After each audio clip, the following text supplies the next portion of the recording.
கர்த்தாவை சொல்லும் அடியேன் கேட்கிற நிகழ்ச்சி மூலமாக மீண்டும் நான் உங்களை சந்திப்பில் சந்தோஷப்படுகின்றேன். நாம் சேர்ந்து கர்த்தருடைய வார்த்தையை நாம் தியானிப்போம். பரிசுத்த ஆவியானோட உதவியோட பல காரியத்தை நாம் தியானித்தோம். கடந்த முறை நாங்கள் என்னுடைய பயணத்திலே எப்படி ஜெயம் கொள்வதுன்னு சொல்லி தான் நாங்கள் பார்த்து கொண்டு வருகிறோம். ஏன்னா நம்முடைய கிறிஸ்துவ வாழ்க்கை நாம் ஜெயம் கொள்ள வேண்டும். இந்த இயேசுவும் இந்த உலகத்திலே அவர் வாழ்ந்த பொழுது அவர் சொல்லுகிறார், உலகத்தில் உங்களுக்கு உபத்திரவம் உண்டு, ஆனாலும் திடம் கொள்ளுங்கள், நான் இந்த உலகத்தை ஜெயித்தேன் என்று சொன்னார்.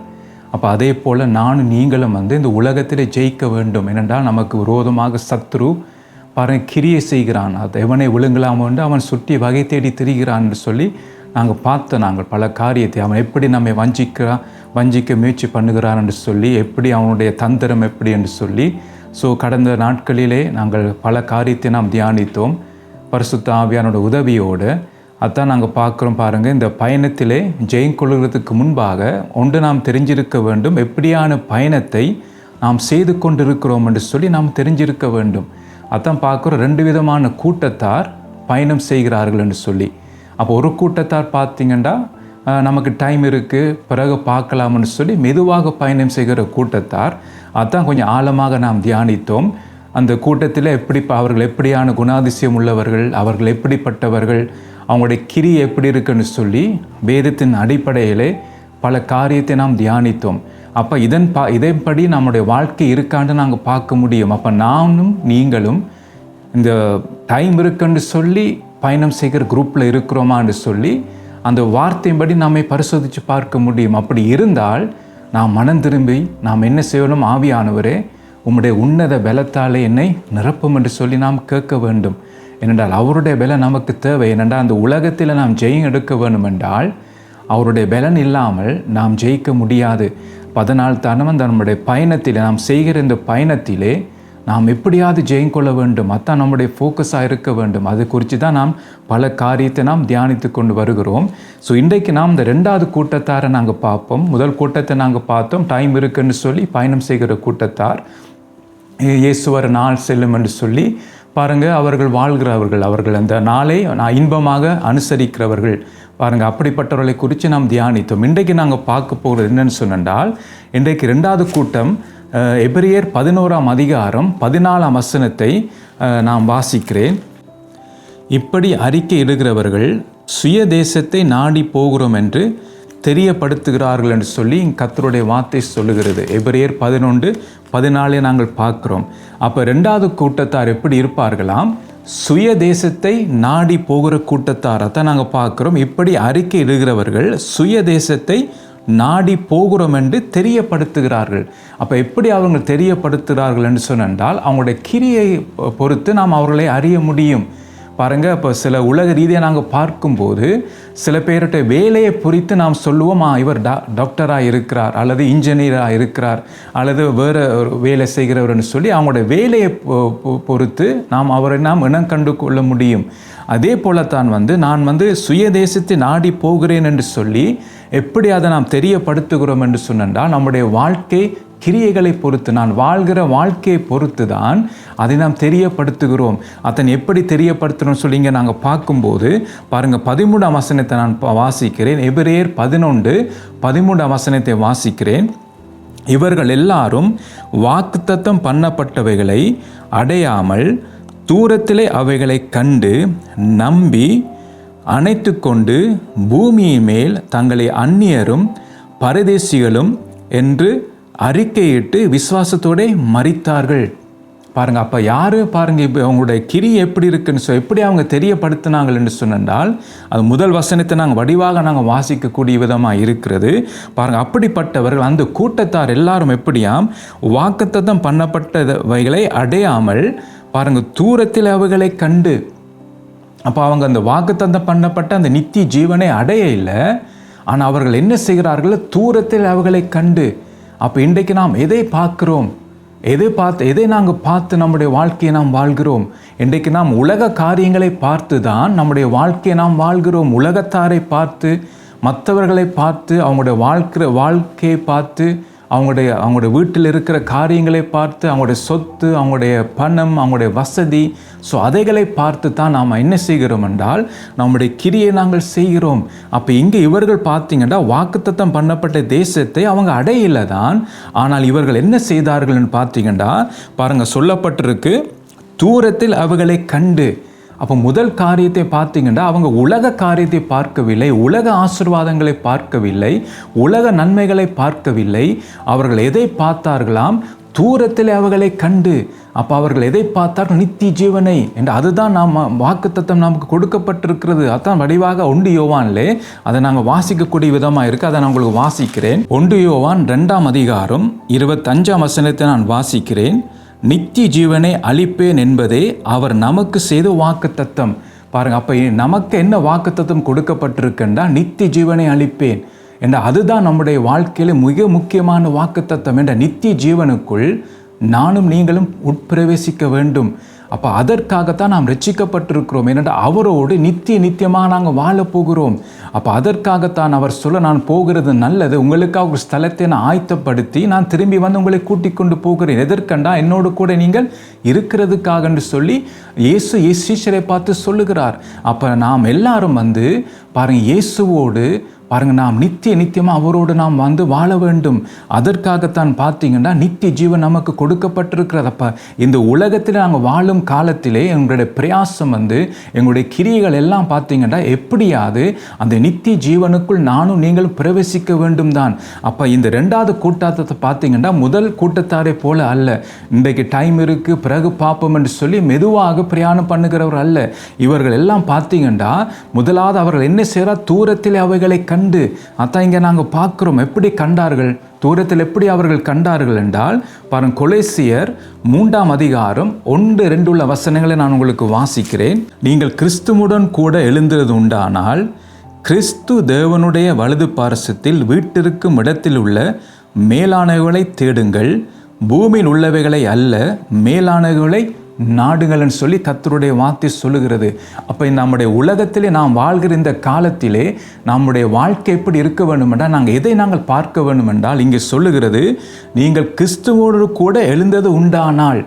அப்போ அவர் கிறிஸ்துவோட ஏன் எழுந்திருக்க வேணும்? ரோமரில் நாங்கள் பார்க்குறோம் என்று பாவத்துக்கு நாம் மரித்து நீதிக்கென்று நாம் வந்து பிழைத்திருக்கிறதுக்காக நாம் அவரோடு எழுந்திருக்க வேண்டும் என்று சொல்லி நாங்கள் அங்கே பார்க்குறோம். ஒரு புது சிருஷ்டியாக நாம் எழுந்திருக்கிறோம் கிறிஸ்துவோடு கூட.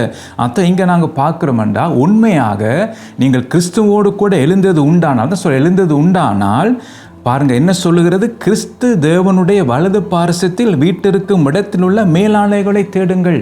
அப்போ இன்றைக்கு நாம் எதை தேடுகிறோம்? இன்றைக்கு ரட்சிக்கப்பட்டிருக்கிறோம் என்று நாம் சொல்லுகிறோம். பாருங்க, நாம் ஆண்டவரை தேடுகிறோம், ஜெபம் பண்ணுகிறோம். ஆனால் இன்றைக்கு நாம் எதை தேடுகிறோம்? ஆனால் வேதம் சொல்ல, உண்மையான கிறிஸ்துவோடு கூட எழுந்தது உண்டானால் நீங்கள் என்ன தேட வேணுமா? சொல்லப்பட்டிருக்கு, கிறிஸ்து தேவனுடைய வலது பார்சத்தில் வீட்டிற்கும் இடத்தில் உள்ள மேலாளைகளை தேடுங்கள், நித்திய ஜீவன் அதை தேடுங்கள் என்று சொல்லி கர்த்தருடைய வார்த்தை நமக்கு சொல்லுகிறது. அப்போ நானும் நீங்கள் உண்மையாக ரட்சிக்கப்பட்டிருந்தால் எங்களுடைய வாஞ்சை, எங்களுடைய தாகம், எங்களுடைய கிரியை எல்லாம் எதை நோக்கி இருக்க வேண்டும்? நித்திய ஜீவனுக்குள் நாங்கள் பிரவேசிக்க வேண்டும் என்ற. அதுதான் வந்து பார்த்தீங்கன்னா நமக்கு வாக்குத்தத்தமாக நமக்கு கொடுக்கப்பட்டது. அப்போ அவர்கள் எல்லாரும் பார்த்தீங்களா எப்படியாம் அவர்களோட பிரயாணம் எப்படி இருந்தது பாருங்க. இவர்கள் நாங்கள் பார்த்தோம், இவர்கள் எல்லாரும் வாக்குத்தத்தம் பண்ணப்பட்டவைகளை அடையாமல் பாருங்க அடையலை தான். ஆனால் அவர்களுக்கு விசுவாசம் இருக்கின்றால் தூரத்தில் அதை காண்கிறார்கள். அவன் நித்திய ஜீவன் போவது அந்த பரலோகத்தை தூரத்திலே பார்க்கிறார்கள். அத்தான் இன்றைக்கு நாம் எதை பார்க்கிறோம்? இன்றைக்கு நாம் பார்ப்பதெல்லாம் உலக காரியங்கள் தான், உலகத்தில் இருக்கிற நன்மைகளை தான் நாம் பார்க்கிறோம். பாருங்கள், லோத்தை நாங்கள் பார்க்கும்போது அவர் என்ன பார்க்கிறார்? தன்னுடைய மந்தை கேட்ட விதமாக, தன்னுடைய வாழ்க்கை கேட்ட விதமாக நல்ல காரியத்தை பார்க்கிறார். என்ன பார்க்கிறார்? சமமான பூமியை பார்க்கிறார். அப்போ அந்த சமமான பூமி எங்கே இருக்குன்னா சோதோம் குமாரா அந்த இடத்துல அது இருக்கிறது. அப்போ ஆரம்பத்தில் அதை பார்க்கும்போது தேவனுடைய தோட்டம் போல் தான் காட்சி அளித்தது, எகிப்தை போல தான் அது தெரிந்தது. பாருங்க, காலப்போக்கில் பார்த்தீங்கன்னா அது ஒரு சபிக்கப்பட்ட ஒரு இடமாக இருந்தது. அது பாருங்க, அந்த இடத்தை விட்டு அவங்க எல்லாரும் பார்த்தீங்கன்னா புறப்பட வேண்டி வந்தது, லோத்தருடைய ஃபேமிலியும். இரண்டாவது அது மோசமாயிருது. அப்போ இன்றைக்கு நாம் எதை பார்க்கிறோம்? அப்போ ஆரம்பத்தில் நாங்கள் பார்க்கும்போது அது நம்மை கவருகிறமாய் தான் இருக்கும். ஏவாள் அந்த பழத்தை பார்க்கும்போது பிசாசு சொல்லி அந்த பழத்தை பார்க்கும்போது இச்சிக்கப்படத்தக்க கனியாக தான் இருந்தது அது. ஆனால் அதன் முடிவு பார்த்தீங்கன்னா தோட்டத்தை விட்டு துரத்தப்பட்டார்கள். இன்றைக்கு பிசாசத்தான் நமக்கு காண்பிப்பான், உலகத்தை பார்க்க வைப்பான். உனக்கு பணம் தேவை என்று சொல்லி பண ஆசை நமக்கு தருவான். படிப்பு முக்கியம் பிள்ளைகளுக்குன்னு சொல்லி ஆண்டவரை தேடுவதை விட்டுட்டு படிப்பை தேட வைப்பான். அப்போ இதுதான் பிசாசு செய்கிற காரியங்கள். அப்போ இன்றைக்கு நாம் எதை பார்க்கிறோம்? அவர்கள் எல்லாரும் பாருங்க, நித்திய ஜீவனுக்கு அவங்க போகவில்லை.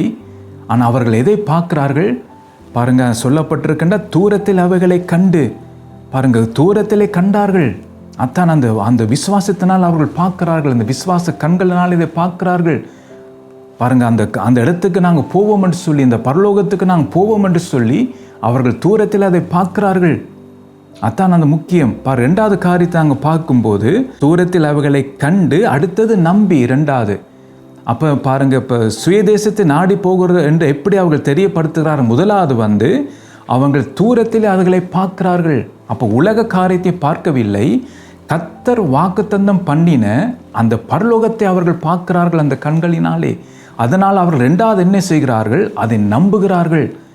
அது நமக்கு கிடைக்கும் என்று நம்புகிறார்கள். அதான் நீங்கள் நாங்கள் பார்க்குறோம். எபிரேயர் 11:1 நாங்கள் சொல்லப்படுகிறது, விசுவாசமானது நம்பப்படுகிறவர்களின் உறுதியும் காணப்படாதவைகளின் நிச்சயமாக இருக்கிறது. பாருங்க, அப்போ விசுவாசம் பாருங்க எப்படி இருக்காம். அது நமக்கு என்ன சொல்லுகிறது? நம்பப்படுகிறவர்களின் உறுதி. அப்போ அந்த உறுதி நமக்கு வரும். அதான் நம்புகிறார்கள், உறுதியாக அதை நம்புகிறார்கள். பாருங்க, உறுதியும் காணப்படாத நிச்சயம். பாருங்க, அந்த பரலோகத்தை அவங்க பார்க்க இல்லை பாருங்க, ஆனால் அந்த நிச்சயம் அவர்கள் வருது. தூரத்தில் அது விசுவாசத்திலே பார்க்கிறார். தான் விசுவாசமான நம்பப்படுகிறவர்களின் உறுதியும் காணப்படாத நிச்சயமாக இருக்கிறது. அப்போ அவர்கள் பார்த்தீங்கன்னா அந்த தங்களுடைய சுய கண்ணாலே பார்க்கவில்லை, ஆனால் அந்த விசுவாசத்தின் கண்களினாலே அதை பார்க்கிறார்கள். அதான் அதை நம்பி, அதான் பாருங்க, முதல் பார்க்கிறார்கள், அதான் அவைகளை கண்டு. ரெண்டாவது பார்த்தீங்கன்னா நம்பி. அதான் நான் பாருங்க காரியம், தூரத்தில் அவைகளை கண்டு நம்பி அந்த காரியத்தை பாருங்க. அப்போ இன்றைக்கு பாருங்க, நம்முடைய இருதயம் நாம் பார்க்கவில்லை என்ற நம்முடைய சரீரத்துக்குள்ள அந்த இருதயம் இருக்கிறது. ஆனால் நான் நம்புகிறோம், அந்த இருதயம் தொடர்ந்தும் அடிக்கும் என்று சொல்லி நான் நம்புகிறோம். பாருங்க, அதே போலத்தான் பாருங்க, நான் பரலோகத்தை நான் பார்க்கவில்லை, ஆனால் அந்த நித்திய ஜீவனுக்கு நாம் போவோம் என்று அந்த நம்பிக்கை நமக்கு வேண்டும், அந்த உறுதி நமக்கு வேண்டும். அதான் இங்கே நாங்கள் பார்க்கிறோம். அப்போ இதுதான் பார்த்தீங்கன்னா விசுவாசம். அது அப்போ இந்த விசுவாசத்தின் கண்களினாலே நம்முடைய ஃபோக்கஸ் அதான் இருக்க வேண்டும். அப்போ அதான் நம்பி. மூன்றாவது பார்த்தீங்கன்னா அணைத்து கொண்டு சொல்லப்படுகிறது. மூன்றாவது அணைத்து கொண்டு என்னன்னு சொன்னால், இன்னொரு மொழிபெயர்க்க சொல்ல வாஞ்சியோடு அந்த காரியத்தை, அப்போ அது அந்த காரியத்தை அப்படியே வாஞ்சியோடு அதை அணைத்து கொண்டு பாருங்கள். சிறு பிள்ளைகளை நாங்கள் பார்க்கும்போது ஏதாவது ஒரு பொம்மையோ ஏதாவது கொடுத்தால் அவங்க அப்படியே அதை அணைத்து கொள்வார்கள், தங்களுக்கென்று சொல்லி உரிமை பாராட்டுவார்கள். அப்போ அதே போலத்தான் நாம் என்ன செய்வோம்? நம்முடைய கண்கள்னாலே அதை பார்க்க வேண்டும். அதை நம்முடைய பாருங்கள் சரீர ரீதியான கண்கள் அல்ல, நம்முடைய ஆவிக்குரிய கண்கள்னாலே அதை நாம் பார்த்து அதை நாம் நம்ப வேண்டும்.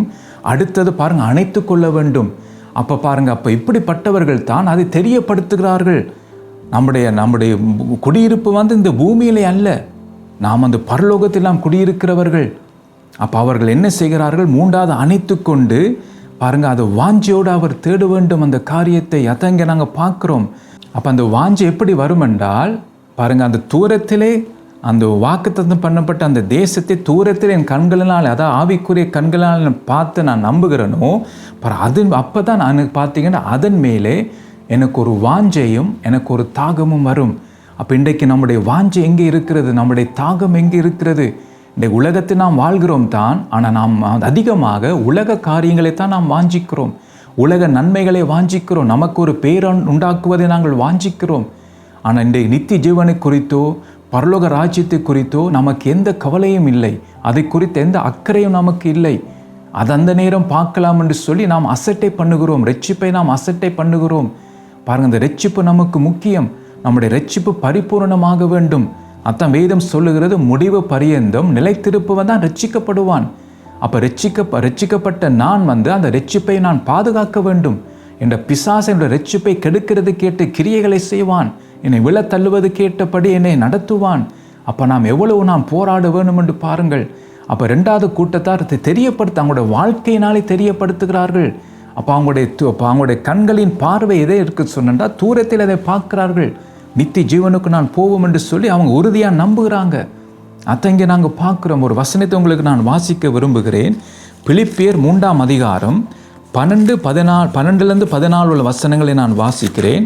நான் அடைந்ததாயிற்று அல்லது முற்றும் தேறினவன் ஆனேன் என்று எண்ணாமல் கிறிஸ்து இயேசுவினால் நான் எதற்காக பிடிக்கப்பட்டேனோ அதை நான் பிடித்து கொள்ளும்படி ஆசையாய் தொடருகிறேன். சகோதரரே, அதை பிடித்து கொண்டேன் என்று நான் எண்ணுகிறதில்லை. ஒன்று செய்கிறேன், பின்னானவைகளை மறந்து முன்னானவைகளை நாடி கிறிஸ்து இயேசுவுக்குள் தேவன் அழைத்த பரம அழைப்பின் பந்தய பொருளுக்காக இலக்கை நோக்கி பாருங்கள் தொடருகிறேன் என்று சொல்லி இங்கே கர்த்தருடைய வார்த்தையை நாங்கள் வாசிக்கிறோம். பாருங்கள், அப்போ எப்படி நான் தெரியப்படுத்துகிறேன் என்று சொன்னால் இங்கே கர்த்தருடைய வார்த்தை வடிவாக நமக்கு சொல்லுகிறது. பாருங்கள், நான் அடைந்ததாயிற்று அல்லது முற்றிலும் தேறினவன் ஆனேன் என்று நான் எண்ணாமல். இன்றைக்கு கிறிஸ்தவ வாழ்க்கையில் பார்த்தீங்கன்னா திருப்தியாக இருக்கிறோம். ஞாயிற்றுக்கிழமை சேவிஸுக்கு போய் வந்தால் ஒரு திருப்தி, அப்பாடா ஒரு மாதிரி ஞாயிற்றுக்கிழமை நான் ஆராதனைக்கு போய் வந்துட்டு இனி அடுத்த கிழமை தான் சொல்லி அதில் ஒரு திருப்தியான இருக்கிறோம். நாம் ஜெபம் பண்ணி எழுமணும்னு அப்பாடா ஒரு மாதிரி இன்றைக்கு நான் ஜெபித்துட்டேன்னு சொல்லி நாம் என்ன செய்கிறோம்னா அதில் திருப்தியாக இருக்கிறோம். கிறிஸ்தவ வாழ்க்கை ஒரு திருப்தியாக நாம் இருக்கிறோம். கிறிஸ்தவ வாழ்க்கையிலே உலக வாழ்க்கையில முன்னேற வேண்டும் என்று நாம் விரும்புகிறோம். அதில் பார்த்து இது போதும் என்று நாம் இருப்பதில்லை. இன்னும் பணம் சம்பாதிக்க வேண்டும் என்று சொல்லி நாம் பிரயாசப்படுகிறோம். இன்னும் பிள்ளைகளுக்கு மேல் படிப்பை நான் படிப்பிக்க வேண்டும் என்று சொல்லி அதில் நாங்கள் பிரயாசப்படுகிறோம்.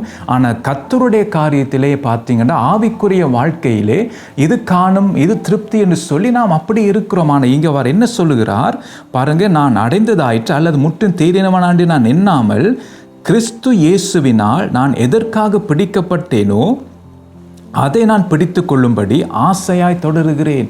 அப்போ பாருங்க, கர்த்தர் எதற்காக என்னை தெரிந்து கொண்டார், எதற்காக என்னை அழைத்தார். அப்போ அந்த அழைப்புக்கு நேராக நான் போய்கொண்டிருக்க வேண்டும். பாருங்க, அதில் நான் திருப்தியாக இருக்கக்கூடாது. நாம் அதற்காக தொடர்ந்து நாம் ஓடிக்கொண்டிருக்க வேண்டும். அதான் கிறிஸ்தவ வாழ்க்கை நான் தான் சொன்னேன், ஒரு ஓடுகிற வாழ்க்கை. அப்படியே அந்த பயணத்தை நாம் செய்து கொண்டிருக்கிறோம். அமர்ந்திருக்கிறதுக்கோ ஒரு ரிலாக்ஸ் பண்ணுறதுக்கோ இன்றைக்கு நமக்கு நேரம் இல்லை. ஏனென்றால் இது கடைசி காலத்துக்குள்ள அங்கே வந்து விட்டோம். நம்முடைய மனவாளை நாம் எடுத்துக்கொள்ள வரப்போகிறார். அப்போ அதுக்கு நாம் ஆயத்தப்பட வேண்டும். நம்முடைய ஓட்டத்தை நாம் தொடர்ந்து ஓடிக்கொண்டிருக்க வேண்டும். இல்லை திருப்தியாக ஒரு காரியத்தை நாம் செய்து திருப்தியாக இருக்கிறதுக்கு அல்ல. பாருங்க, அதான் சொல்லுகிறார், கிறிஸ்து இயேசுவினா நான் எதற்காக பிடிக்கப்பட்டேனோ பாருங்க அதை நான் பிடித்து கொள்ளும்படி ஆசையாய் தொடர்கிறேன். எத்தனை பேருக்கு நித்திய ஜீவனுக்கு நான் போக வேண்டும் என்று ஆசை இருக்கிறது. பல பேருக்கு இருக்குதான். ஆனால் அதற்காக என்ன கிரியை நாம் செய்கிறோம் பாருங்க. நம்முடைய கடமைக்காக நாம் ஜெபங்களை செய்கிறோம், பழக்க வழக்கத்தினால எல்லாத்தையும் நாம் செய்கிறோம். ஒரு கிறிஸ்தவ வாழ்க்கை ஒரு பழக்கப்பட்ட விதமாய் போய்விட்டது. ஞாயிற்றுக்கிழமை வந்தால் நாம் ஆலயத்துக்கு போய்விட வேண்டும். இன்றைக்கு பல பேர் அப்படிதான், எப்படியாவது நான் ஆலயத்துக்கு போக வேண்டும். பாருங்க, அது ஒரு பழக்கப்பட்ட விதமாய் வந்து விட்டது. எதுக்கு போகிறோம் வருகிறோம் ஒன்றுமே தெரியாது. டைமுக்கு போய் வந்தால் சரி, அந்த நாளுக்கு ஞாயிற்றுக்கிழமை சேர்ச்சில் இருக்க வேண்டும். சில பேர் அப்படிதான், எப்படியாவது சேர்ச்சுக்கு போயிடணும். ஆனால் அவங்களுடைய வாழ்க்கை மாறவில்லை.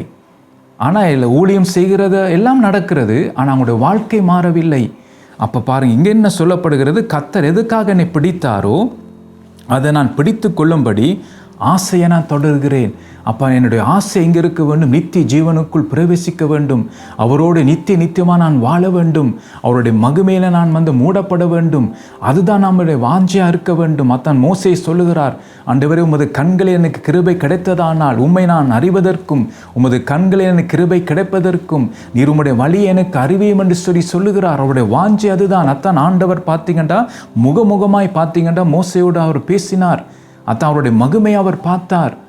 உடனே மோசே வர சொல்லுவார், மற்றவங்களை சொல்லுவார், நான் அவங்களை பரிசுத்தப்படுத்தன்னு சொல்லி, நாளைக்கு நான் அவர்களை சந்திப்பேன்னு சொல்லி. அப்போ அவர்கள் பரிசுத்தப்படுத்த வேண்டும் அவர்கள். ஆனால் மோசைக்கு அப்படி சொல்ல தேவையில்லை. நாளைக்கு வாண்ட உடனே அவர் போய்விடுவார் என்று எப்பயும் அவர் ஆயத்தமாக இருந்தார். அப்போ அந்த நிலைமைக்கு நாம் வர வேண்டும். எப்போதும் தேவனை தரிசிக்கத்தக்க விதத்தில் நாம் இருக்க வேண்டும். அது நம்முடைய வாஞ்சியாக இருக்க வேண்டும். இன்றைக்கு ஞாயிற்றுக்கிழமை போய் வந்தால் பல பேருக்கு திருப்தியாக இருக்கிறது. கர்த்தர் அந்த காரியம் ஜெபம் பண்ணினால் திருப்தியாக இருக்குது. ஒரு மணித்தால நான் ஜெபித்துட்டேன், 2 மணித்தால நான் ஜெபித்துட்டேன். அப்போ அதில் திருப்தியாக இருக்கிற, மற்றபடியெல்லாம் உலக காரியத்தை செய்து கொண்டிருப்பார்கள். அப்போ கிறிஸ்தவனாக செய்வனே அந்த கடமை இருக்குது. விடி எழுமணுன்னா ஜெபம் பண்ண வேண்டும், அதிகாலையிலே செய்வார்கள். அது வேதம் வாசிக்கணும், அது செய்வார்கள். அதுக்கு பிறகு என்ன நடக்கிறது, 24 மத்தம் கொடுக்கப்பட்டிருக்கிறது. அப்போ மிச்ச நேரங்கள் என்ன செய்கிறோம் நாம் பாருங்க. அப்போ நாம் செய்கிற காரியங்களில் திருப்தியாக இருந்து விடுகிறோம். ஆனால் நாம் என்ன செய்யணுமா, கிறிஸ்து இயேசுவினால் எதற்காக பிடிக்கப்பட்டேனோ பாருங்கள் அதை நான் பிடித்து கொள்ளும்படி ஆசையாக தொடர வேண்டும். அப்போ நான் ஜெபத்தில் நான் இன்னும் தரித்திருக்க வேண்டும். ஆவியானவரை நான் என்ன செய்ய வேண்டும், அவருடைய கேட்க வேண்டும். ஆண்டவர் இன்றைய நாளில் உம்முடைய ஆவியின்படி என்னை நடத்தும், ஆவினாலே நிறைந்தவனாய் ஆண்டவர் என்னை நடத்தும். பாருங்கள், அப்போஸ்தலர் காலத்தை நாங்கள் பார்க்கும்போது ஆவினாலே நிறைந்து அவர்கள் பேசினார்கள், பிரசங்கம் பண்ணினார்கள், ஆவினாலே நிறைந்து ஜெபம் பண்ணினார்கள். உடனே கிரியை நடக்கிறது. ஆவியானவர் பாருங்கள் அவர்களை கொண்டு செல்லுகிறார், சில இடங்களை போகவ நம்முடைய தடை பண்ணுகிறார். அப்போ ஆவியானவர் பாருங்கள், அத்தான் ஆவியிலே நிறைந்து நாம் இருக்க வேணும். இன்றைக்கு நாம் ஆவியிலே நிறைந்து இருக்கிறோமா? இன்றைக்கு பார்த்தீங்கன்னா அந்த நேரம் மட்டும் ஆவியில் நிறைந்த மாதிரி நாம் இருப்போம். அதுக்கு பிற்பாடு பார்த்தீங்கன்னா ஆவி நிறைவு இல்லை, நம்முடைய இஷ்டத்துக்கு நாம் வாழ்கிறோம். ஆனால் நாம் ஆசையாக தொடர வேண்டும். அப்போ இந்த கடைசி காலத்தில் இன்னும் கர்த்தரோடு நாம் நடக்க வேண்டும். ஏனோக்கு தேவனோடு சஞ்சரித்தது போல நானும் நீங்களும் இந்த கடைசி காலத்தில் சஞ்சரிக்க வேண்டும். அப்போதான் ஆண்டவர் நம்மை நடத்தி செல்வார், பல காரியத்தை நமக்கு கற்றுக் கொடுப்பார். அப்போ அந்த நிலைமைக்கு நாம் வர வேண்டும். திருப்தியாக இருக்கக்கூடாது. நாம் இன்றைக்கு ஜெபித்துட்டேன்னு திருப்தியாக இருக்கக்கூடாது. ஜெபத்தை நாம் கூட்ட வேண்டும். அப்போ ஆவியான நடத்துகிற விதமாய் நாம் நடக்க வேண்டும். நம்ம டைமை பார்த்து நாம் ஜெபம் பண்ணுவது இல்லை, ஆவியான நடத்துகிறபடி நாம் நடத்த வேண்டும். சில நேரம் ஆவியான நடத்துவார், அது மணித்தியாலங்கள் போகும். நமக்கு அந்த அவ்வளோ மணித்தியாலம் போனால் நமக்கு தெரியாமல் இருக்கும். இந்த ஆவியான நம்மை ஆவியினாலே நிறைந்து நாம் ஜெபம் பண்ணும்போது பாருங்கள், நமக்கு டைம் போகிறதே தெரியாமல் இருக்கும். அதை நான் சொல்லுகிறேன். அப்போ நாம் எல்லாத்திலையும் ஒரு சில காரியங்களை செய்து பிற்பாடு நாம் திருப்தியாக இருக்கக்கூடாது. இன்னும் அதிகமாய் கர்த்தருக்காக நான் செய்ய, இன்னும் அதிகமாய் கர்த்தருடைய சமூகத்திலே காத்திருக்க வேண்டும், இன்னும் நாம் தியானிக்க வேண்டும், அதை நாம் ஆசையாக தொடர வேண்டும். அத்தாங்க பவுல் அப்போஸ்தலன் சொல்லுகிறார். பாருங்க, அடுத்த வசனம் என்ன சொல்லுகிறேன்டா, சகோதரரை அதை பிடித்து கொண்டேன் என்று நான் எண்ணுகிறது இல்லை, ஒன்று செய்கிறேன், பின்னானவைகளை மறந்து முன்னானவைகளை நான் நாடி. அதான் முக்கியம். அவர் சொல்லுகிறார், அதை பிடித்து கொண்டேன்னு நான் எண்ணுகிறது இல்லை. அப்போ அந்த ஒரு காரியத்தை நான் செய்துட்டேன்னா அதோடு நான் நிப்பாட்ட இல்லை. நான் என்ன செய்கிறேன், பின்னானவைகளை மறந்து முன்னானவைகளை நாடி இன்னும் அடுத்த ஸ்டெப் எடுத்து நான் போக வேண்டும். என்னுடைய கிறிஸ்தவ வாழ்க்கையில் அடுத்த ஸ்டெப்பை நான் போக வேண்டும். ஆவினாலே நிறைந்த நான் இனி ஆவிக்குள்ளாக நான் போக வேண்டும். ஆவினாலே நிரப்பப்படுகிறேன். அடுத்த ஸ்டெப்புக்கு என்னென்றா ஆவியானவருக்குள் நான் போக வேண்டும். அதான் நாங்கள் பார்க்குறோம். பார்த்தீங்கன்னா அப்போஸ்தலனான யோவானை நாங்கள் பார்க்கும்போது கர்த்தருடைய நாளிலே நான் ஆவிக்குள் ஆனேன் என்று சொல்லுகிறார். அதுக்கு பிற்பாடு தான் கடைசி நாட்களில் சம்பவிக்க போகிறதை இயேசு தன் தூதனை அனுப்பி அதை அவருக்கு வெளிப்படுத்துகிறார். அது ஆவிக்குள்ளாக போன பிற்பாடு தான். அப்போ அந்த ஸ்டெப்புக்கு நாம் வர வேண்டும். நாம் சில காரியங்களை செய்து திருப்தியாக இருக்கிறோம், அதெல்லாம் கிறிஸ்தவ வாழ்க்கை. நாம் அடுத்த ஸ்டெப்புக்கு போக வேண்டும். அதான் பார்த்தீங்கன்னா பவுல் அப்போஸ்தலன் சொல்லுகிறார், காலத்தை பார்த்தால் போதராக இருக்கிற வேண்டிய நீங்கள் பாருங்கள், இன்னும் நான் உங்களுக்கு பாலை கொடுக்க வேண்டியதாக இருக்கிறது என்று சொல்லி. ஏன்னா வளர்ச்சி இருக்கவில்லை, இன்றைக்கு சபைகளிலே வளர்ச்சி இல்லை. அந்த ஆரம்ப காலத்திலே நாங்கள் அப்படி இருக்கிறோம், பாலை குடித்து கொண்டே நாம் இருக்கிறோம். அப்போ நாம் என்ன செய்ய வேண்டும் என்றால், அதான் சொல்லுகிறார், ஒன்று செய்கிறேன், பின்னானவைகளை மறந்து முன்னானவைகளை நாடி. அப்பா, கர்த்தர் வச்சிருக்கிற அடுத்த ஆசீர்வாதத்தை நான் பெற வேண்டும். உலக ஆசீர்வாதத்தை நான் சொல்லவில்லை, ஆவிக்குரிய ஆசீர்வாதங்கள். அத்தான் பாருங்கள், தேவனோடு சஞ்சரிக்கிற ஒரு காரியம். பாருங்கள், அவருடைய சத்தத்தை நான் பாருங்கள், ஒரு மனுஷன் கதைக்கிற சத்தம் போல அவருடைய சத்தத்தை கேட்க வேண்டும். பாருங்கள், எனக்கு என்னுடைய வாழ்க்கையில் ஆண்டோட ஒவ்வொரு முறையும் நான் ஜெபம் பண்ணும்போது கேட்குறேன், ஆண்டவரே 5 காரியங்களை உங்களிடத்து ஒவ்வொரு முறை நான் கேட்கிறேன், இந்த 5 காரியங்களையும் என்னுடைய வாழ்க்கையில் நீர் செய்ய வேண்டும் என்று சொல்லி அவரை நோக்கி நான் ஒவ்வொரு நாளும் நான் ஜெபம் பண்ணுவேன். அது எந்த 5 காரியங்கள் என்றால், ஆண்டவரே நான் பரிசுத்த பர்வதத்திலே நான் நிலைத்திருக்க வேண்டும், எப்போதும் நிலைத்திருக்க வேண்டும். 2வது சொல்வேன், ஆண்டவரே கர்த்தாவே என்னுடைய ஆவிக்குரிய கண்கள் திறக்கப்பட வேண்டும். 3வது நான் சொல்லுவேன், ஆண்டவரே நான் ஆவிக்குள்ளாகும் அனுபவத்துக்குள் வர வேண்டும். பாருங்கள், 4வது பார்த்தீங்கன்னா, ஆண்டவரே உம்முடைய குரலை நான் பிரதிட்சமாக நான் கேட்க வேண்டும். பாருங்கள், அந்த மோசே கேட்டார், ஆண்டவருடைய சத்தத்தை கேட்டார், பிரதிட்சமாய் ஆண்டவர் அந்த சத்தத்தை கேட்டார். அப்போ என்னுடைய வாஞ்சியை தான், ஆண்டவரே உம்முடைய குரலை நான் கேட்க வேண்டும். இப்போ ஆவினாலே கர்த்தரினுடைய இடைப்படுகிற என்னுடைய ஆவினாலே உணர்கிறேன். ஆனால் அதுவரை நான் அடுத்த ஸ்டெப்புக்கு நான் போக விரும்புகிறேன். அவருடைய சத்தத்தை நான் என்னுடைய காதாலே நான் கேட்க வேண்டும். அதான் என்னுடைய வாஞ்சி. அப்போ அதற்காகத்தான் நான் ஆண்டவரை நோக்கி நான் ஜெபம் பண்ணுகிறேன். மற்ற என்னுடைய ஆவிக்குரிய கண்கள் திறக்க வேண்டும் என்று சொல்லி நான் ஜெபம் பண்ணுகிறேன். அந்த காரியம் அதை நாம் வாஞ்சிக்க வேண்டும். அப்போ ஒவ்வொரு காரியங்களும் பார்த்தா அடுத்த ஸ்டெப்பை நாம் வாஞ்சிக்க வேண்டும். நான் கிறிஸ்தவ வாழ்க்கையில் அப்படி திருப்தியாக இருக்கக்கூடாது. ஆண்டவரை உண்மை நான் பார்க்க வேண்டும். சில பேர் வாஞ்சி இருக்கு, ஆண்டவரை உண்மை நான் பார்க்க வேண்டும். அப்படிப்பட்டவர்களுக்கு ஆண்டவர் தன்னை வெளிப்படுத்தி இருக்கிறார். எவ்வளோ சாட்சி நாம் கேட்கிறோம், எவ்வளோ ஊழியக்காரர்கள், எவ்வளோ பரிசுத்தவான்கள் அவர்கள் சொல்லுகிற சாட்சி நாம் கேட்கிறோம். அவர்கள் இயேசுவை பார்த்திருக்கிறார்கள். பாருங்கள், அதெல்லாம் அவங்களுடைய வாஞ்சை. அடுத்த ஸ்டெப்புக்கு அவங்க விரும்புகிறாங்க. அதான் நீங்கள் பவுல் சொல்லுகிறார் பாருங்கள், நான் எதற்காக பிடிக்கப்பட்டேனோ அதை நான் பிடித்து கொள்ளும்படி ஆசையாய் தொடருகிறேன். அதான் இந்த காரியங்கள். அப்போ நம்ம இந்த பூமியிலே வாழும் காலத்திலே கர்த்தருடைய காரியத்தை நமக்கு ஆசை வர வேண்டும். அதான் நான் சொன்ன மாதிரி என்னுடைய வாழ்க்கையில் அந்த 5 காரியங்களை ஆண்டவர்கிட்ட கேட்டுக்கொண்டிருக்கிறேன். பாருங்கள், அந்த காரியங்கள் முக்கியம். அப்போ உங்களோட வாழ்க்கையில் நீங்கள் ஒரு காரியம் ஆண்டவர்கிட்ட கேளுங்க. ஆண்டவரை, எனக்கு உண்மை நான் பார்க்க வேண்டும், ஆண்டவர் உங்களுடைய சத்தத்தை கேட்க வேண்டும்னு சொல்லி ஆவிக்குரிய காரியங்களை குறித்து ஆண்டவர்கிட்ட கேளுங்கள். அப்போ அவர் நமக்கு செய்வார், நம்முடைய வாஞ்சியின்படி அவர் செய்வார். நம்முடைய ஆண்டவர் பச்சை பாதம் பார்க்காத தேவன். அவர் நமக்கு இந்த காரியங்களை நிறைவேற்றுவார். அப்போ நான் தொடர்ந்து இந்த காரியத்துக்காக நான் ஜெபம் பண்ணுகிறேன். ஆண்டவர், இந்த 5 காரியங்களுடைய வாழ்க்கையை நீர் செய்ய வேண்டும். ஆண்டவரே, நான் பரிசுத்த பர்வதத்தை எப்போதும் நான் நிலைத்திருக்க வேண்டும். ஆண்டவருடைய மகிமையை நான் ஆண்டவரை பார்க்க வேண்டும். அதான் என்னுடைய வாஞ்சி, உங்களுடைய மகிமையை நான் பார்க்க வேண்டும். என்னுடைய ஆவிக்குரிய கண்கள் திறக்க வேண்டும். ஆண்டவரே கர்த்தாவே, நான் ஆவிக்குள்ளாகும் அனுபவத்துக்குள் வர வேண்டும். உங்களுடைய குரலை நான் பிரதிச்சமாக நான் கேட்க வேண்டும். பாருங்கள், இந்த 5 காரியங்களை நான் ஒவ்வொரு முறையும் கேட்டுக்கொண்டு வருகிறேன். எனக்கு நிச்சயமாக தெரியும் கர்த்தர் இந்த காரியத்தை செய்வார் என்ற வாஞ்சியோடும் தாகத்தோடும் தான் இந்த காரியத்தை ஆண்டவர்கிட்ட நான் கேட்கிறேன். பாருங்கள், அப்போ அதுதான் அடுத்த ஸ்டெப்புக்கு நான் போக வேண்டும். அந்த ஆவிக்குள்ளாகும் அனுபவம் உண்மையாக ஒரு நல்ல ஒரு அனுபவம். பாருங்கள், அப்போ அந்த காரியத்துக்கு நான் கடந்து வருவேன். அதை நாம் வாஞ்சிக்குவோம். நம்ம இன்றைக்கு நாம் எதை வாஞ்சிக்கிறோம் என்றால் உலக காரியத்தை வாஞ்சித்து கொண்டிருந்தோம் என்றால் பாருங்கள், இந்த ஆவிக்குரிய நன்மைகளை, அந்த ஆவிக்குரிய வளர்ச்சி, அந்த ஆவிக்குரிய முதிர்ச்சி நம்முடைய வாழ்க்கையிலே வராது. அதான் நீங்கள் நாங்கள் பார்க்குறோம். அதான் சொல்ல, சகோதரரே, அதை பிடித்து கொண்டேன் என்று நான் எண்ணுகிறது இல்லை, ஒன்று செய்கிறேன், பின்னானவைகளை மறந்து முன்னானவைகளை நாட்டி. அடுத்த ஸ்டெப் பாருங்கள், கிறிஸ்து இயேசுவுக்குள் தேவன் அழைத்த பரம அழைப்பின் பந்தய பொருளுக்காக இலக்கை நோக்கி தொடர்கிறேன். அதான் முக்கியம். பயணத்தை நாங்கள் பார்க்குறோம். அவர் தான் அந்த பார்த்த 2 தீமோத்தேயுவில் நாங்கள் பார்க்குறோம். அவர் சொல்லுகிறார், நல்ல போராட்டத்தை போராடினேன், ஓட்டத்தை முடித்தேன், விசுவாசத்தை காத்து கொண்டேன் என்றால் அவர் இப்படி செய்தபடியா, இப்படி அவருடைய வாழ்க்கை இருந்தபடியால் தான் அவர் தன்னுடைய பயணத்தை முடிக்கும் போது வெற்றியின் சவாலை விடுகிறார். அங்கே அந்த காரியத்தை சொல்லுகிறார். பாருங்கள், அப்போ நானும் நீங்களும் இப்படியான காரியத்தை செய்வதற்கு தான் கர்த்தர் நம்மை அழைக்கிறார். இந்த காரியத்திலே பாருங்கள், 4வது காரியம் 3வது அணைத்து கொண்டார்கள். 4வது பார்த்தீங்கன்னா, பூமி மேல் தங்களை அந்நியரும் பரதேசிகளுமா என்று அறிக்கையிட்டு.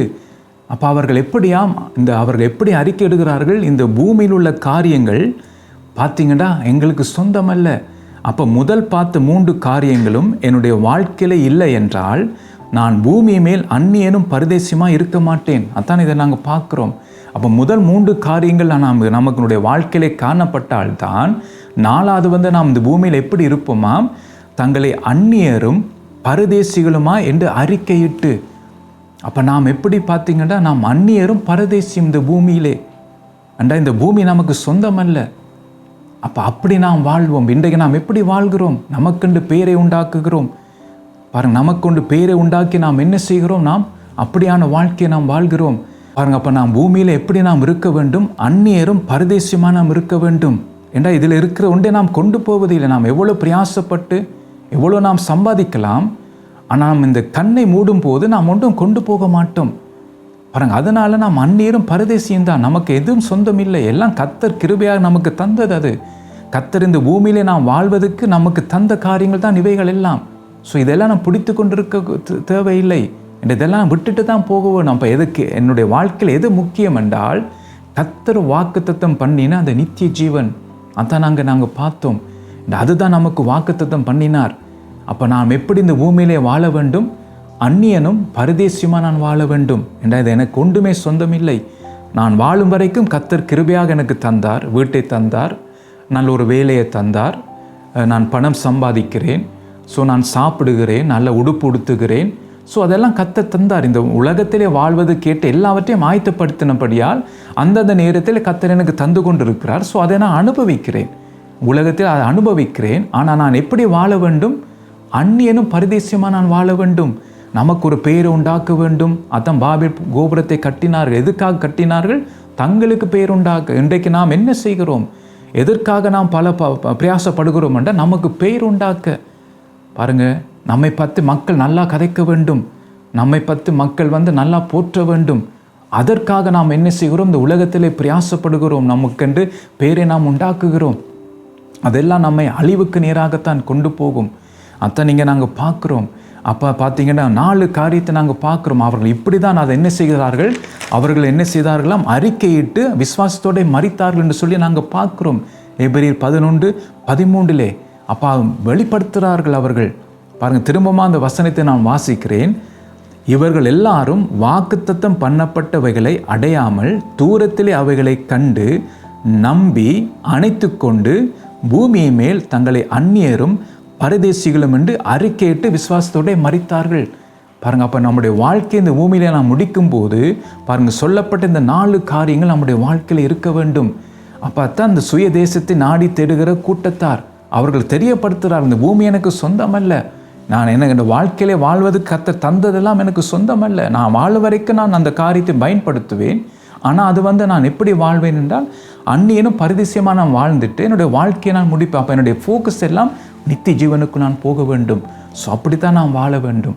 ஸோ அடுத்த முறைக்கு மிச்ச காரியத்தை நாம் தியானிப்போம். கர்த்தர் தாமே உங்களை ஆசீர்வதிப்பாராக.